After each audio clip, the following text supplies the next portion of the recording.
ከሮማ ውድነሽ አንቺ የኛ ባህር ዳር ከተማ ውድነሽ አንቺ የኛ ባህር የጣና ዋንቁ ባህር ዳር አንዳንድ ከተሞች ታሪክን ይፈጥራሉ ሌሎች ደግሞ በተፈጥሮ ውበት ይባረካሉ ግን ሁለቱን አንድ ላይ አጣምራ ያዘች ከተማ ብትኖር የታሪክ መጽሐፍ ገጽ የቱሪዝም መናኸሪያ አሁን ደግሞ የልማት ምሳሌ ይህቺ ከተማ ከሌሎች ትለያለች ወደ ባህር ዳር የውበትና የለውጥ ምዕራፍ ጉዞ እንጓዝ ነው አብራችሁ እናስጎብኛችሁ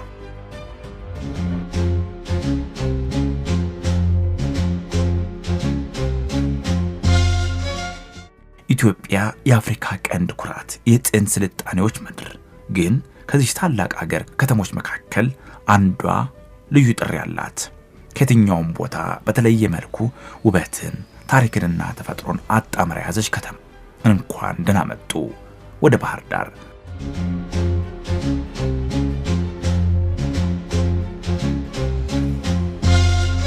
ባህር ዳር የውበት ብቻ ሳይሆን የጥንት ዕውቀት ማዕከልም ናት ከ13ኛው ክፍለ ዘመን ጀምሮ ሃይማኖታዊና ትምህርታዊ ማዕከል የነበረች ሲሆን በሰለሞናዊ መንግስት ዘመን አያሌ ቤተክርስቲያናት የተሰሩባት ናት ታሪኳ የሶስት መንደሮች ማለትም ካህናት ባላባት እስላም ታሪክ ነው በ1912 ዓ.ም ያሞሌ ጨውና ማሬ ገበያ መናኸሪያም ነበረች የጣና ሐይቅ እንቁ የጥቁር አባይ መነሻ ታሪኳን የሚገልጽ ታላቅ ስፍራ የአማራ ክልል መዲና የሆነችው ባህር ዳር በ42160 ሄክታር ስፋት ላይ በ1801 ሜትር ከፍታ ላይ ተቀምጣለች አቀማመጧ እጅግ አስደናቂ ነው በደቡባዊ የጣና ሐይቅ ዳርቻ የምትገኘው ባህር ዳር የአፍሪካ ታላቅ ወንዝ ጥቁር አባይ ከዚህ ይወጣል እቺ ከተማ በሰሜን ኢትዮጵያ የቱሪዝም ማዕከል ናት መልካም የአየር ጠባይዋ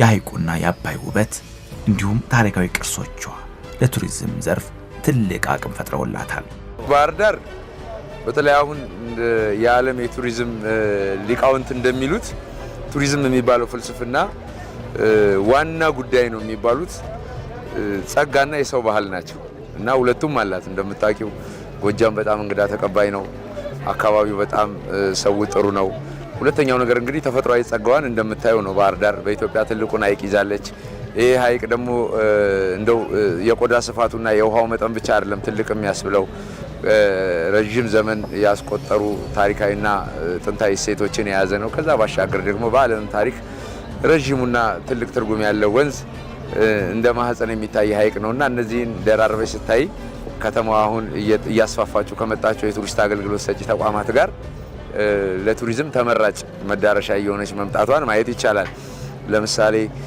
በዚህ አመት በጣም ብዙ ሰዎች ወደ ተለያየ ባህር ዳር አካባቢ ወዳሉ ከተሞች ጥምቀትን በዓል ካሳለፉ በኋላ ከጥምቀት በኋላ አይተሽ ከሆነ ከ13 ጀምሮ ባህር ዳር ከፍተኛ የትራፊክ የሰው መጠን ነበርና ያ የሚያሳየው እንግዲህ በደንብ እየተመረጠች ነው ማለት ነው ሰዎች ጉዳይ ከሌላቸው ከባህር ዳር መውጣትን አይፈልጉም ሰዎች ምክንያት እየፈለጉ ወደ ባህር ዳር መምጣት ከቻሉ የቱሪዝም ከተማ ሆናለች ማለት ነው ባህር ዳር ከተማ በጣናና አሁን ካለንበት ጣና እስከ ጭስ አባይ ፏፏቴና አሁን ካለንበት ጣና እስከ ዘጌ ድረስ የሚዘልቅ የውሃ ከፍተኛ የሆነ ሀብት ያለን በመሆኑ አብዛኞቹ እንቅስቃሴዎቻችን ከውሃ ጋር የተያያዘ ነው ኢኮኖሚው የተሳሰረው ከዚህ ውሃ ጋር በተያያዘ ነው በብዛት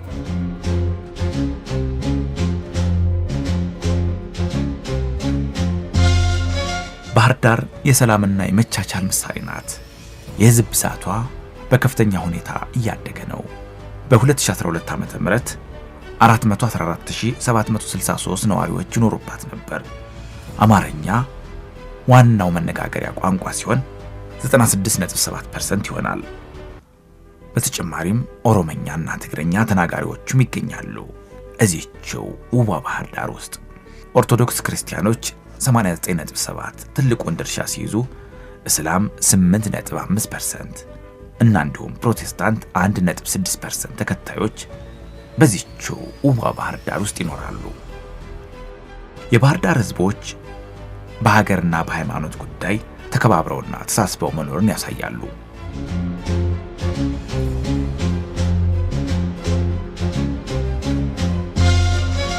ዛሬ ባህር ዳር በታላቅ የለውጥ ምዕራፍ ውስጥ ትገኛለች። ከተማዋ የባሰ የተዋበች ነው። በየቀኑ አዲስ ውበት፣ አዲስ መልክ እያመጣች ነው። ከነዚህ ውስጥ ዋነኛውም የኮሪደር ልማት ፕሮጀክት ምሳሌ ሆኖ ይጠቀሳል። ይህ ልማት ነዋሪን ሳያፈናቅሉ ባሉ ሰፋፊ መንገዶች የውሃ ዳርቻዎች ላይም እየተከናወነ ነው። በመጀመሪያው ዙር ከጊዮን ሆቴል እስከ አሮጌው አባይ ድልድይ ድረስ 3.5 ኪሎ ሜትር የሚሸፍነው ይህ ልማት የብስክሌት መንገዶች፣ አረንጓዴ ቦታዎችና የእግረኛ መንገዶችን አካቷል። 22 ኪሎ ሜትር የሚሸፍነው አጠቃላይ ልማት ባህር ዳርን ውበቷን የገለጠና ጽዱ ከተማ እንድትሆን አስችሏታል። የብስክሌት አብዮቷን የመመለስና ስፖርታዊ ውድድሮቿን የማካሄድ ራዕይም ተሰንቆባታል። ይህ ልማት የአባይንና የጣና ውበትን ይበልጥ አጉልቶ በማውጣት የኢኮኖሚ ማዕከልነት ሚናዋን ያጠናክራል። ባህር ዳር ለየት የሚያደርገው ሬዚሊየንስ ማሳያ ነው። በችግር ውስጥ በፈተና ውስጥ ቢሆን ማልማት እንደሚቻል፣ በችግር ውስጥ ቢሆን ስራ መስራት እንደሚቻል የሚያሳይ ከተማ ነው። አርባ ምንጭ ተሰርቷል፣ የኮሪደር ስራ ተጀምሯል። ነገር ግን ሰላሙ በአንጻራዊ የተሻለ ነው። ጅማ ተሰርቷል፣ በአንጻራዊ የተሻለ ነው። ባህር ዳርም በእነሱ ፔስ ሲሰራ ማየት በችግር ውስጥም ቢሆን ህልም ካለ ትጋት ካለ ከባቢ መለወጥ ልማት ማምጣት እንደሚቻል የሚያመላክት ሆኖ ያገኘሁትና ተፈጥሮ ውብ ነው። መቼም ይሄን ውሃ እንዲሁ ዝም ብለን ልንተወው አንችልም።